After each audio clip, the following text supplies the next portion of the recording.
Welcome to my at-home studio. As you can see, I have a ton of art supplies here.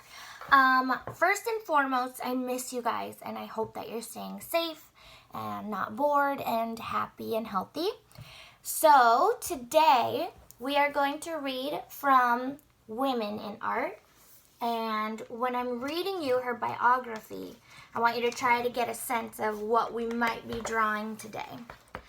So, this is her picture. Rosa Bonheur.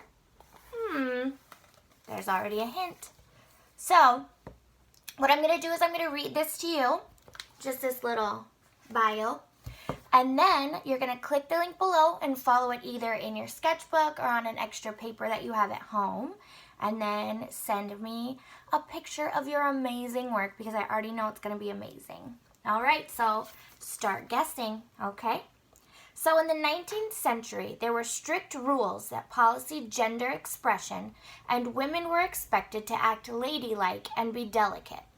But Rosa Bonheur broke every rule. She was the greatest animal painter of her time and would not have been caught dead wearing a corset or riding side saddle. Instead, Rosa got her hands dirty sketching animals up close and was known for her masculine outfits and painting style. It didn't matter to her what others thought.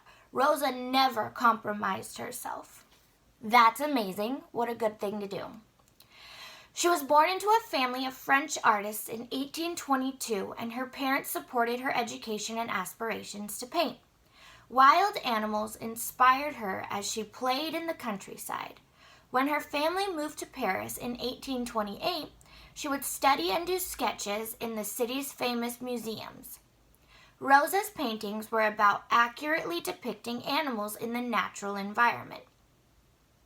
To make sure her paintings were anatomically correct, she often did sketch studies on farms where she could get as close as possible to the animals.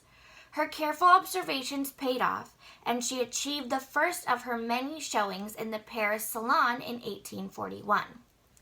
In 1852, Rosa began painting her masterpiece, The Horse Fair, which she finally completed in 1855.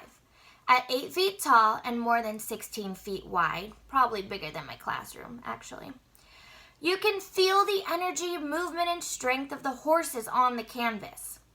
This painting debuted in the Paris Salon in 1853 and turned Rosa into a worldwide sensation.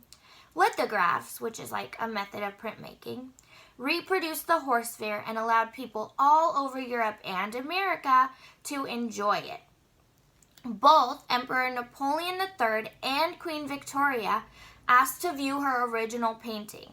Rosa became so famous that songs were written about her.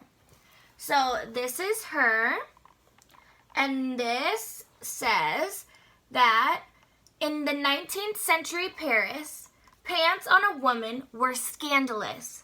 Every 6 months, Rosa had to renew a government permit that allowed her to wear pants in public. Can you imagine telling the government that you wanted to wear pants every 6 months? That's crazy.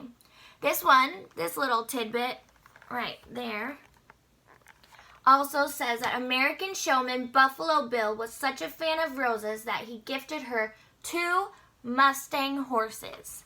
And this little one right here, the last one, which I think is really cool, says that as a child she had trouble reading, so she learned the alphabet by drawing animals for each letter. So, do you have a guess of what we're going to be drawing today? All right, click on the link below and do your best work. I want to see it. Have a great day, you guys. I miss you.